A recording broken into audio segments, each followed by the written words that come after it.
Hey guys, welcome back to the From Mourning to Meaning interview series, where we're learning how to break through intolerable grief and return to meaningful living. Today I have with me Melody Chardon. Melody, thank you so much for joining us. Laura, it's a pleasure to be here. Thanks for inviting me. Of course, of course. Now, for those that don't know Melody, not only is she a proud single mother of two recently graduated children, but she's a certified professional coach, grief specialist, and mental fitness facilitator. So Melody has supported working parents who seek to break through the grief and return to meaningful living, kind of like what you guys are here to do in the series as well, right? Awesome, Melody. But I know, speaking to you before, I know it hasn't always been easy for you. This wasn't always the road for you. So why don't you tell us a little bit about what got you here, and what troubles you've had on your own in your own life as well? Sure, Laura, thanks. Yeah, it's definitely not been easy. It's been a journey for sure. And it's a journey for everyone who's going through grief and through loss. And I would say that my grief journey started 10, 12 years ago. And, probably before that, really.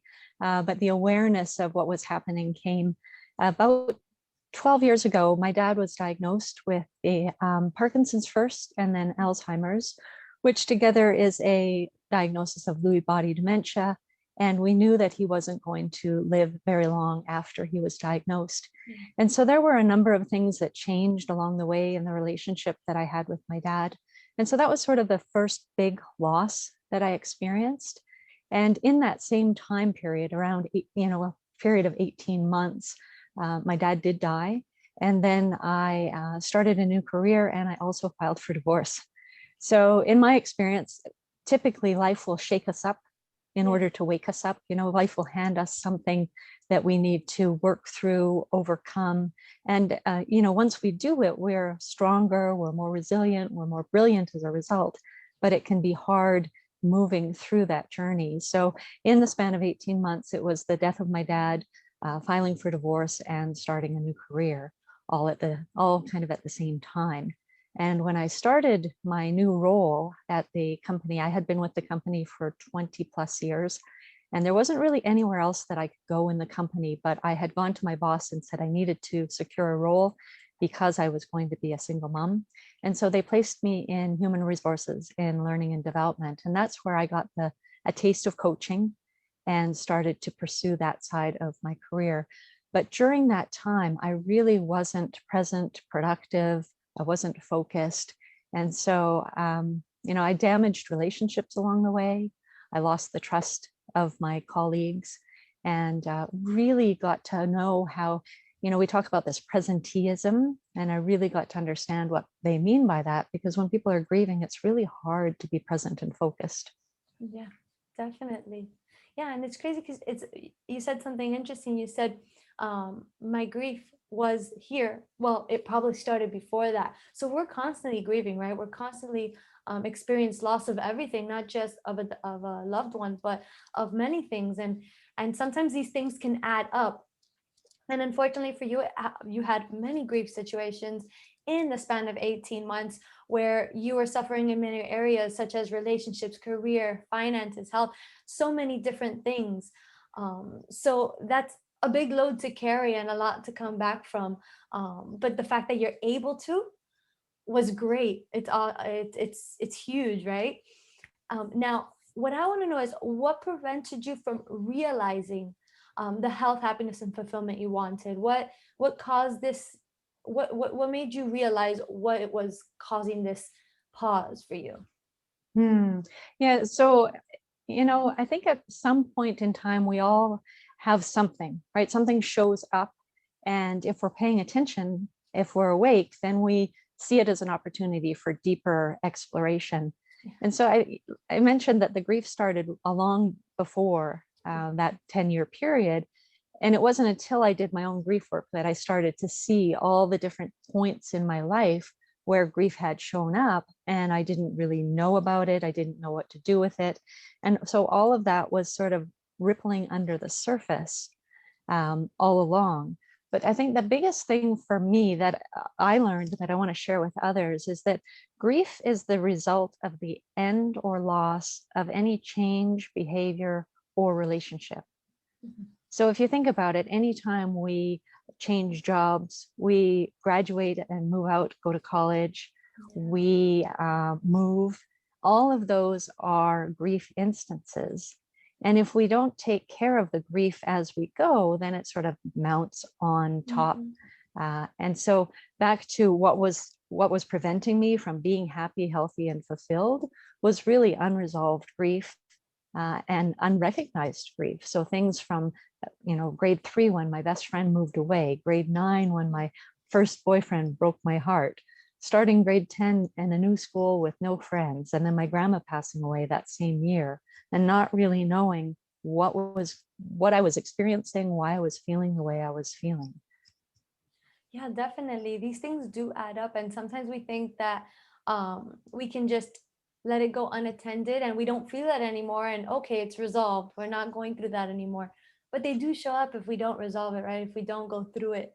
And it seems like we're always changing and grief always changes us. But we take all those with us. So it's not you get a new grief and nothing from the past affected you because you already went through it, right? It's changed us. So now the way we grieve is different because of everything we've gone through. So it kind of just continues adding up until we do resolve it.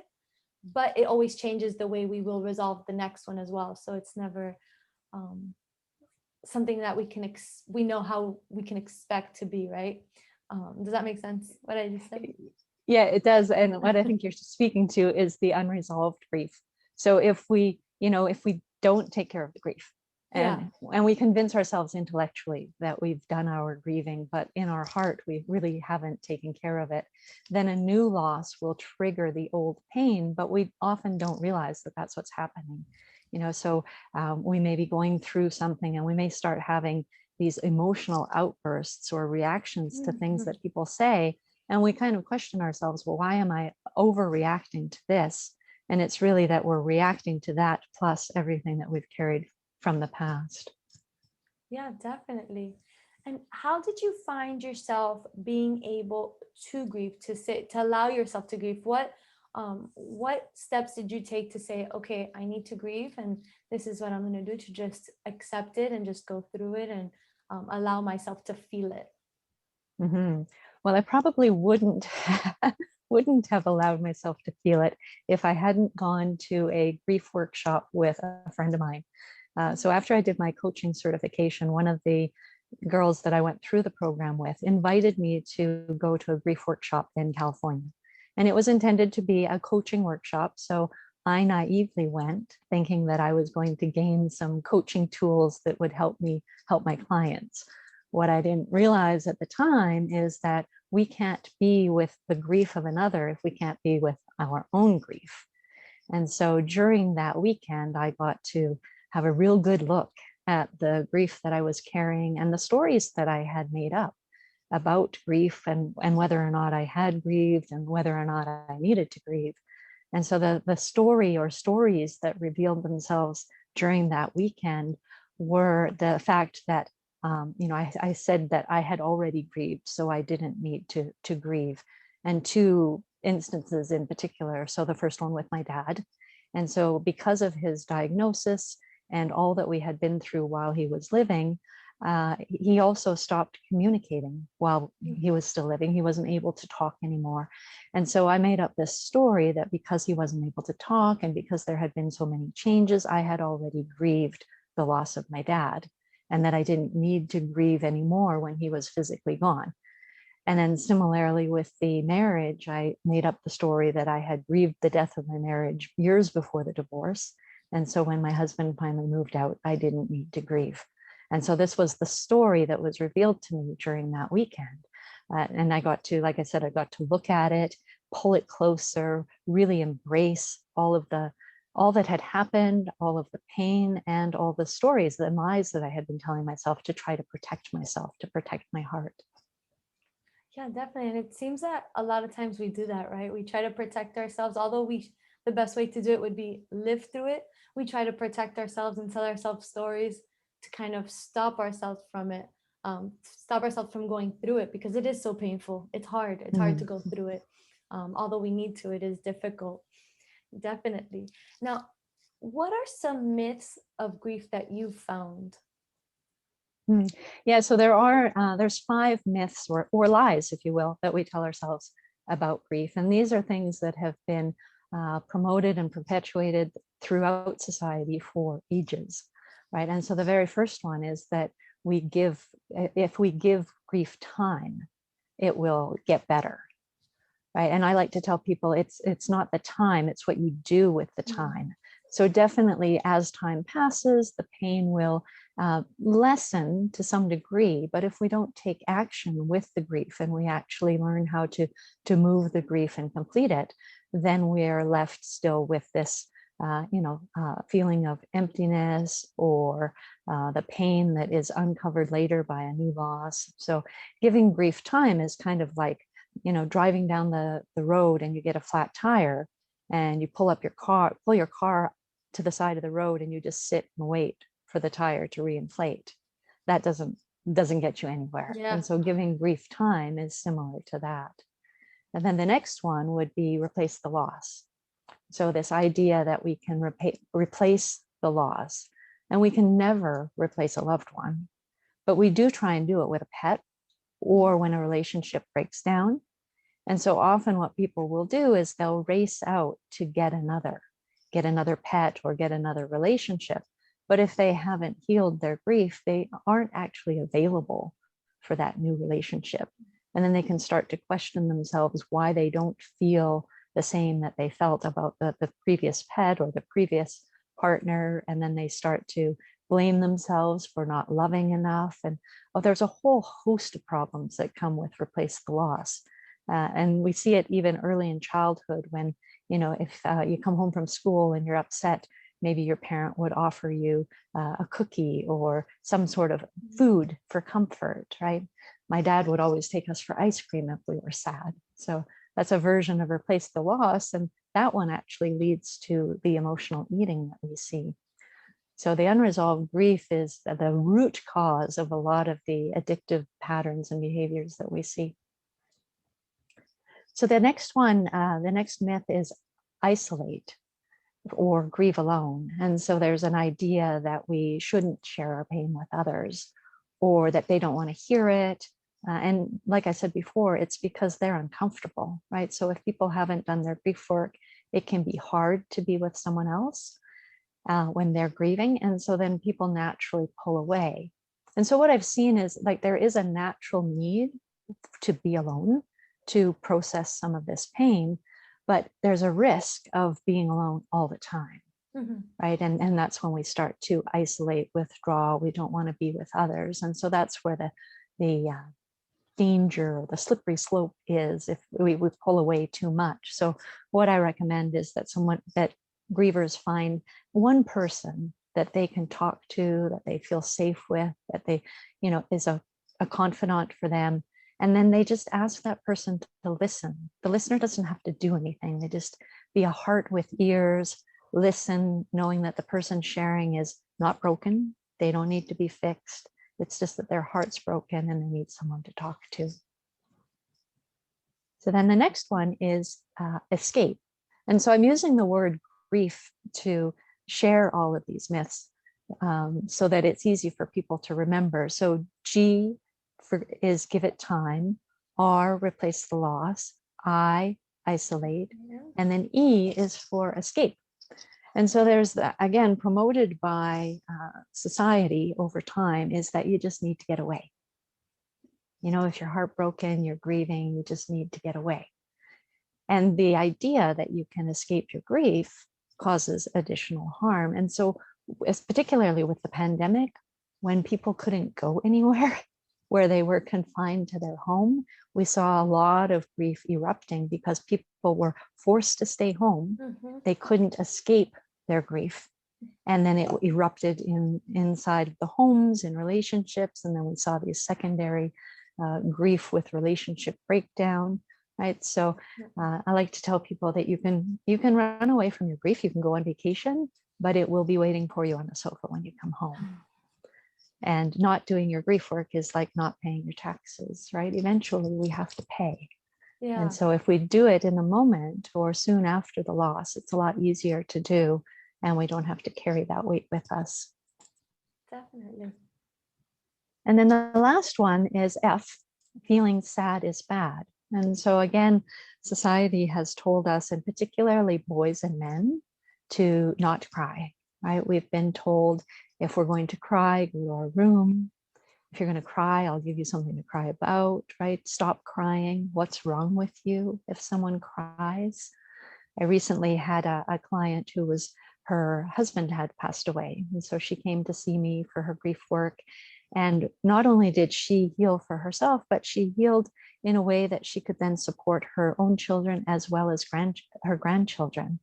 And so the biggest takeaway for her was knowing that it's okay to cry, and to encourage the grandkids to cry when they felt sad, and letting them know that it was okay and it was safe. And when we do that, when we cry, we let the emotions flow, and the tears won't last forever. Definitely.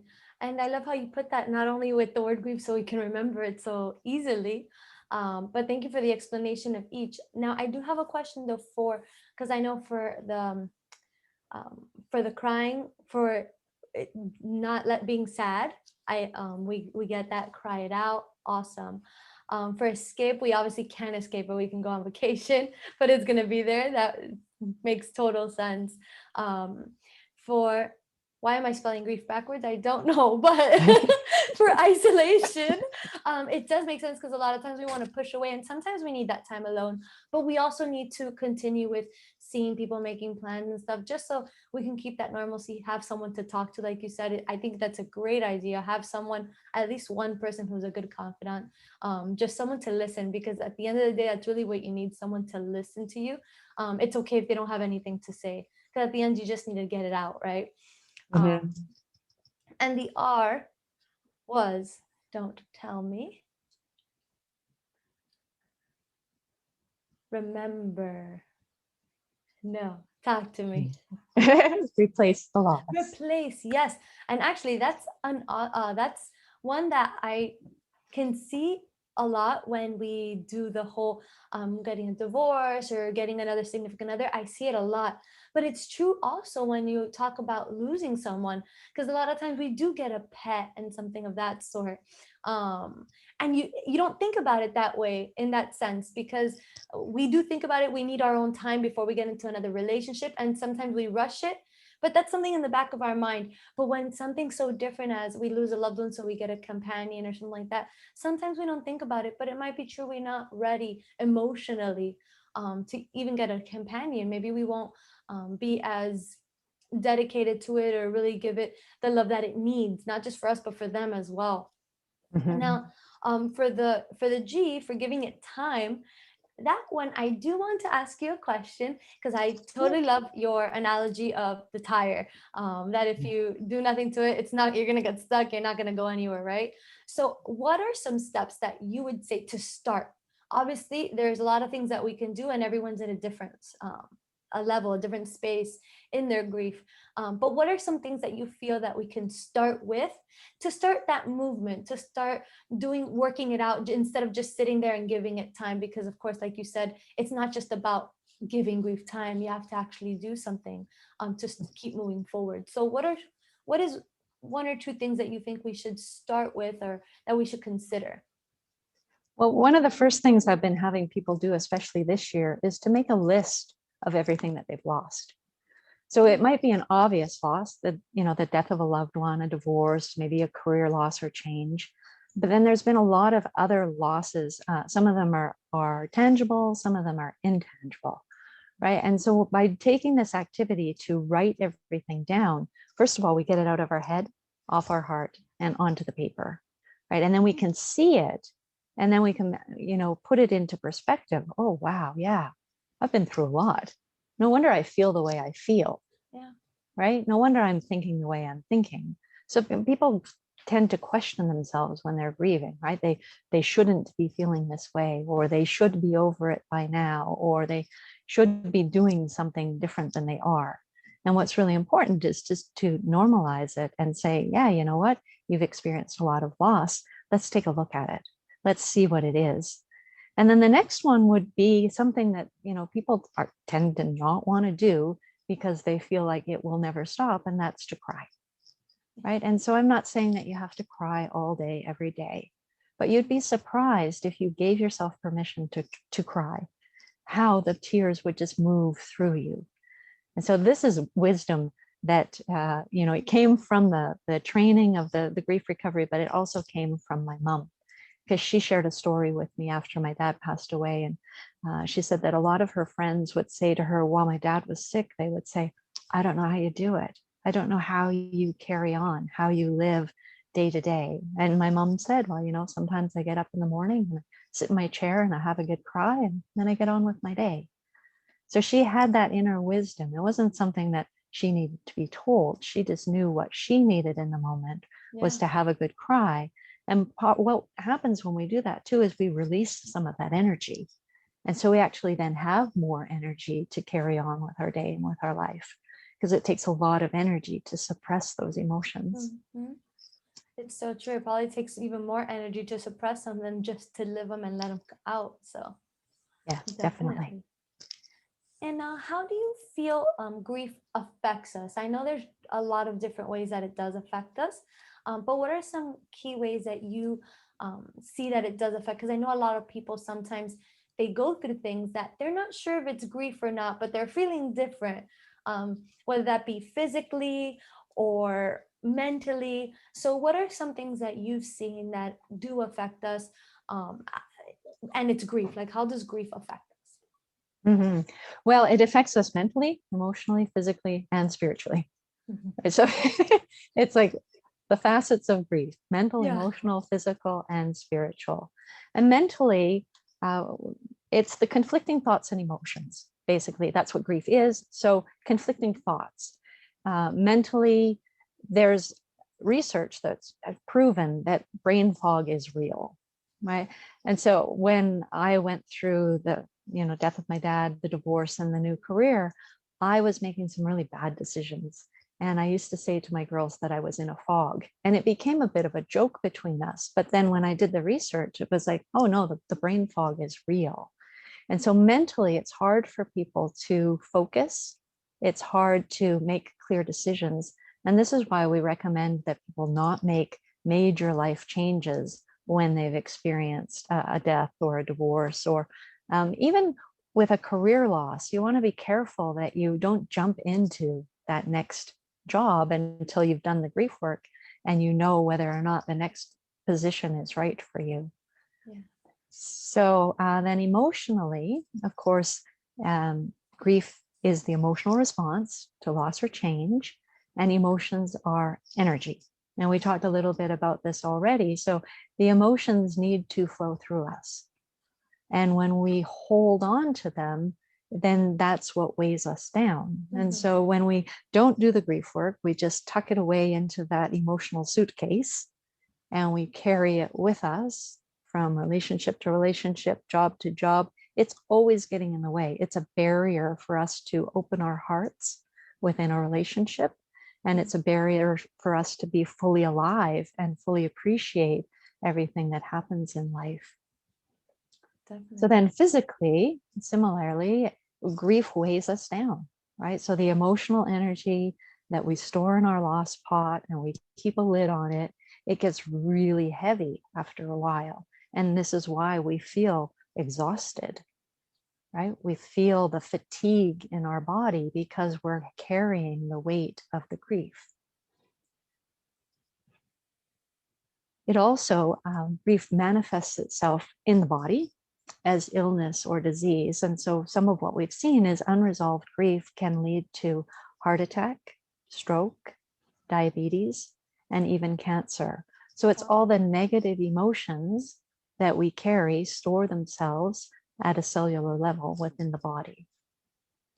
Wow, so it can get something to as big as cancer, heart attacks, and so on and so forth. So it's not just something that can affect you at the moment right there, such as a fog that you might have a short-term thing, but grief can actually become this huge thing in your life, such as cancer, that can be a lot longer. Wow. Mhm. Yeah, that's why it's so important to do the grief work, right? To recognize that, yeah, there's some emotion that needs to be released. And, you know, some of the ways that people can do that is to, you know, said it before, cry. I'm a big fan of crying. I've even had clients say to me, are you going to make me cry? And I say, I'm not going to make you cry, but I'll create space to make it safe for you to cry if that's what's needed. But anger actually is deep sadness unexpressed. And so when we have these angry outbursts, we can look at, okay, well, what is the sadness within me? What is it that I need to express? And some people are afraid of anger because they haven't been taught how to manage it. But one of the things that they can do is that, you know, they can have an adult temper tantrum. They can lay on the floor and just, you know, kick their arms and legs and move the energy. You know, kids intuitively know how to grieve. And the temper tantrum is actually a way of releasing that emotion, right? So another thing that people can do is, you know, hit a pillow either with their fist or on the side of something, you know, a wall or a sofa. If there's other people around, they want to make sure that they let them know what they're doing. But really, it's a way to physically move the energy and the emotion of grief. And then spiritually, grief can be a real catalyst for inner exploration and deeper knowing and awakening. And really, that's what I would say. Those 3 grief instances that I had were a true catalyst for me to really go inward and look at what was most important to me and how I was living my life and what changes I wanted to make. And the other thing with grief is, if we are in grief, if we're stuck in grief and we are stuck in regret and remorse of the past, or fear, worry, anxiety about the future, then we're not present. And when we're present, that's when we have access to our inner wisdom, to our intuition. So another reason for doing your grief work is so that you can be fully present and have access to that inner wisdom that will guide you to the happier, healthier, fulfilled life that you want to live. Definitely. And now let me ask you a question, going back to one of them. Sorry, I know I always let you finish first. I hate interrupting you. Yeah, that's okay. Thank you. For the physical one, would you say, I know we talked about temper tantrums, that they're perfectly okay to release, a way to release energy, or getting a pillow. Would you say exercise will help that? Yeah, absolutely. Absolutely. Exercise done consciously. So the reason I say that is there's some things that we do to numb or avoid or suppress the grief. And sometimes people will throw themselves into exercise and then they'll overdo it. Right. So I know of a woman whose husband passed away, and she took up running, and she ran so much that she actually damaged her toes from hitting inside the runner, and nearly lost her big toe. They nearly had to amputate it because she had been running for so long and for so hard to try and move her grief, but she wasn't doing it consciously. She was just running. So everything that we do needs to be done with conscious awareness. That makes sense. That makes total sense, because it can also be a way to run from, like hide, I should say, so we don't use the word run, but literally hide from your grief as well, to forget, kind of, right? To exhaust yourself to the point that you're not remembering. So I can see how that can be counterintuitive if you're not doing it consciously. So that makes perfect sense. Definitely. So I'd like to share some of the other things that we do unconsciously to numb or avoid or suppress. And we call these STERBs, short-term energy release behaviors. And so the problem with these STERBs is that they work short-term, but then they lead to longer-term pain and addiction. And so some of the common ones are drinking, I mentioned before, eating, self-medicating, exercise overdone, social media. People turn to social media when they're grieving, and they can get consumed with it, spend hours and hours on there. And either they they could be very public in their grief and, sharing a lot. But what they find over time is that people stop listening, right? Or people aren't there the way that they want them to be there. Yeah. Yeah. And so it's a false sense of being supported. And then when that support goes away, they still have to look after their grief. Definitely. That makes total sense. Yeah. Awesome. Thanks for sharing those. Now, I know you also have a book, if you want to share a little bit about that as well. Yeah, absolutely. So I wrote a book called Awakening Love After Loss. And it's really intended to be a resource and a support for people so that they can see that they're not alone, first and foremost, right? So we cannot go through life without experiencing grief. We can't.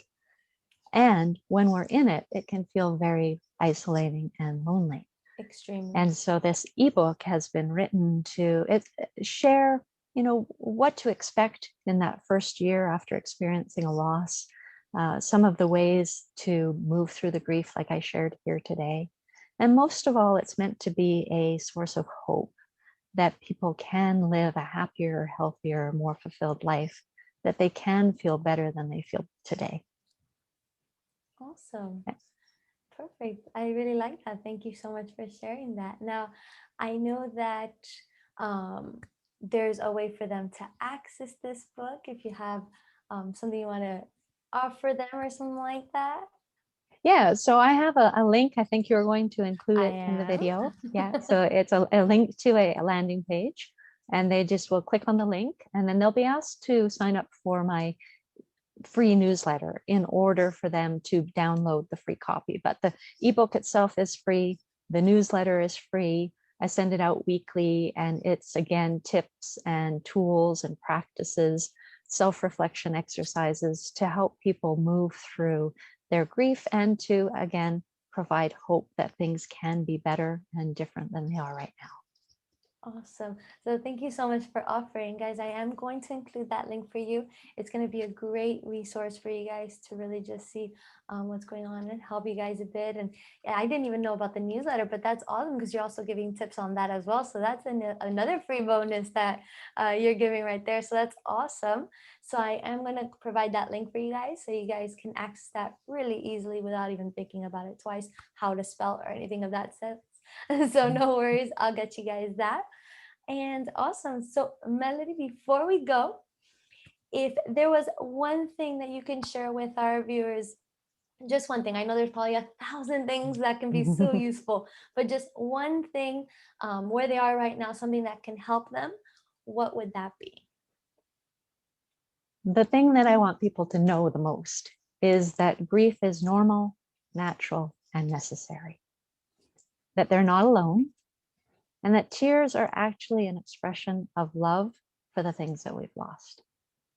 So it's okay to cry, and grief needs to be processed. And it's really important to reach out to someone, either a confidant or a coach, a mentor, or a therapist, someone that you can share your feelings with. And the other thing is you can teach the listener how to listen just by telling them that they don't have to fix you. You just want them to listen. And for those of you who are asked to be the listener, when you don't know what to say, you can simply say, I can only imagine what you must be going through.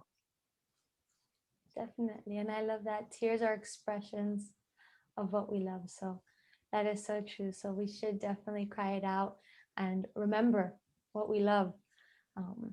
Because it was with us and we should appreciate that. And yes, I love that also of grabbing someone and asking them to listen. And if they don't know what to say, I can only imagine what you're going through. Because the truth is they don't need to say much more. That is enough. That's just enough. So awesome.